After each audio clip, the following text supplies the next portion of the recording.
Market లో invest చేసి మీ డబ్బులు డబుల్ చేసుకోవాలనుకుంటున్నారా? సుందరరామిరెడ్డి గారి లైవ్ సెమినార్ కి అటెండ్ అవ్వండి.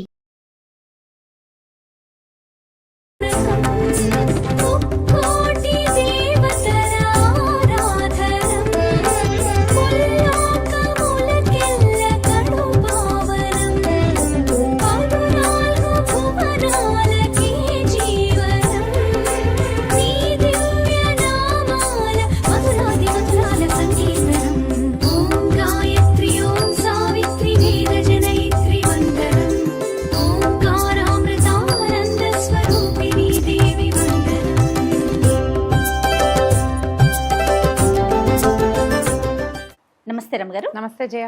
దసరా పండుగ రెండవ రోజులోకి వచ్చాను రమ్మగారు. ఈ రోజు యొక్క అలంకరణ, అమ్మవారి పూజా విధానం ఒక్కసారి మాట్లాడదు. నవదుర్గా విశేషాలలో ఈ రోజున అమ్మవారు బ్రహ్మచారిణిగా పూజింపబడుతుంది. శ్రీశైలం దేవస్థానంలో అమ్మవారికి బ్రహ్మచారిణి స్వరూపంలో అలంకారం చేస్తారు. బ్రహ్మచారిణి అంటే ఈవిడ పరమేశ్వరుని వివాహం చేసుకోవటానికి ముందు అమ్మవారు తపస్సు చేసిందట.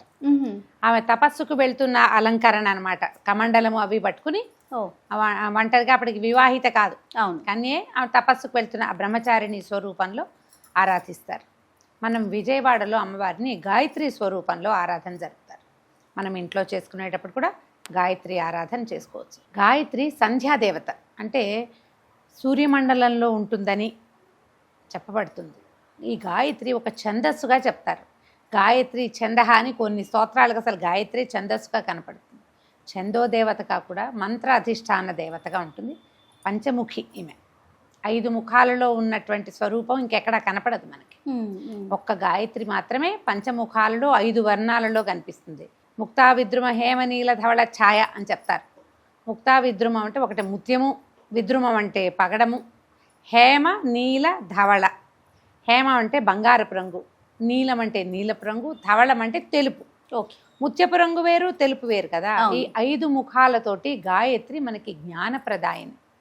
ఆమెని ఆరాధిస్తే ప్రతివాడికి, ఎలాంటి వాడికైనా జ్ఞానం లభిస్తుంది. ప్రత్యేకంగా ఏంటంటే సంధ్యావందన దేవతగా గాయత్రి మంత్రాన్ని కనుక మనకు ఉపదేశిస్తారు.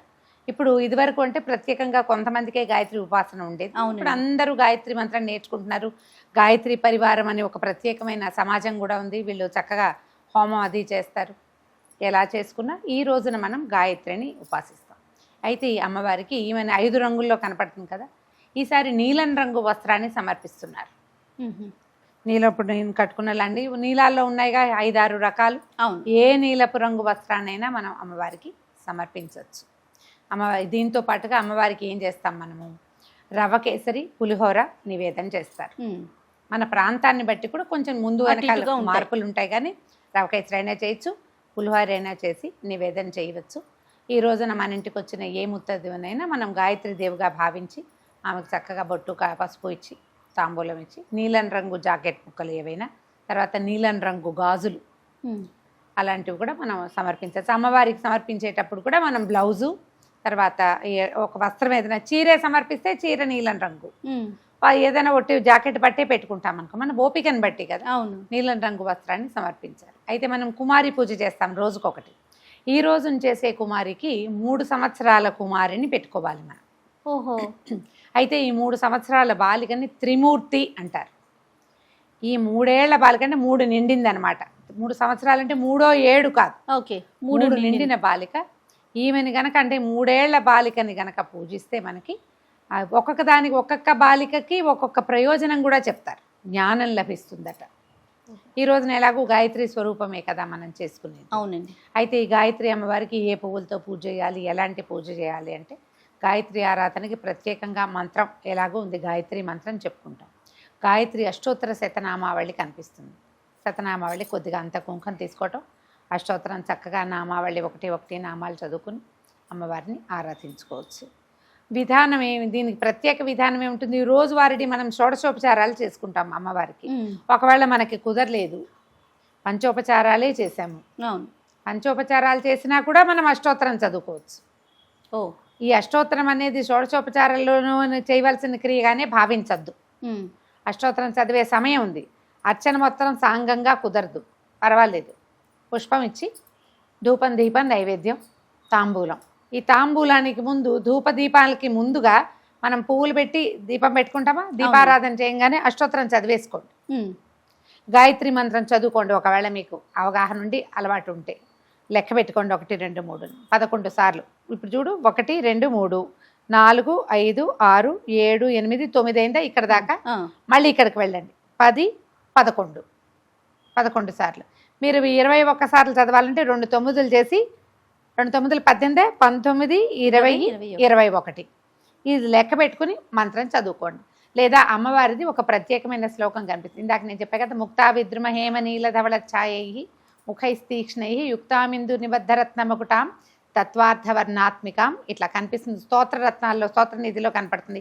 మామూలుగా గాయత్రి ఆరాధన అనగానే ఈ శ్లోకం సంధ్యావందనంలో ఈ ప్రత్యేక శ్లోకం కనిపిస్తుంది.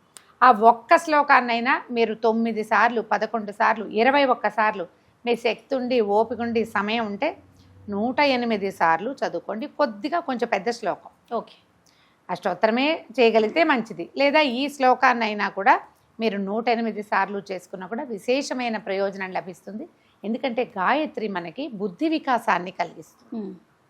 సూర్యమండలావర్తిగా ఉంటుంది ఈమె. దానివల్ల మనం చూడు రోజు తూర్పు తిరిగి దండం పెట్టు అని చెప్పుకుంటామండి. సూర్యుడిని చూస్తూ ఉంటే కూడా బుద్ధి వికాసం కలుగుతుంది. ఈ సూర్యమండలంలో గాయత్రిని భావిస్తే ఇంకా బుద్ధి వికాసం కలుగుతుంది. ఇలా ప్రత్యేక దినాల్లో దేవి సుప్రసన్నత ఉండే కాలంలో గనక మనం ఈ దేవతని పదే పదే ఎక్కువ సార్లు గనక మనం చేసుకుంటే రేపు రాదు కదా, ఈ ఒక్క రోజునే మనం గాయత్రి ఆరాధన చేస్తాం.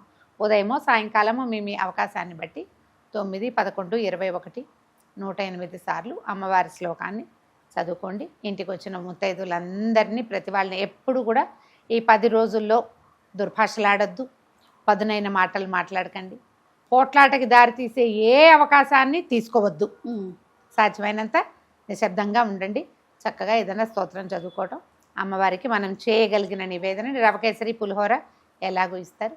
నీలం రంగుతో ఒక్క వస్త్రాన్నైనా సమర్పించి అమ్మవారిని ఆరాధించుకుందాం. రమ్మగారు ఏమైనా ప్రత్యేకమైన నియమాలు పాటించాలండి ఇప్పుడు ఈ 10 రోజులు కూడాను? సాధారణంగా మనము దీక్ష అని పెట్టుకుని ఈ 10 రోజులు మనం పూజ చేసుకుంటాం అనుకుంటే దానికి సాధారణ నియమం ఏకభుక్తం, భూసైనం, బ్రహ్మచర్యం. ఏకభుక్తం అంటే ఒక పూట తినటం, పొద్దున ఏదైనా ప్రసాదంగా తీసుకుని రాత్రికి భోజనం చేయటం, సాయంకాలం పూజ అయిన తర్వాత. భూసైనం అంటే సాధారణ భర్తలతో కలిసి పడుకోకూడదు, మంచం మీద పడుకోకుండా ఉంటే మంచిది. ఏ నడునొప్పో బాధ ఉన్న వాళ్ళ పరిస్థితి వేరే. మూడోది బ్రహ్మచర్యం, ఇది తప్పదు. అయితే మనం ఏకభుక్తం అని చెప్పినప్పుడు మాంసాహార విసర్జన అవసరమే. ఈ 10 రోజులు చేయకుండా ఉండటమే మంచిది. రైట్. నమస్తే రమ్మగారు. నమస్తే జయ.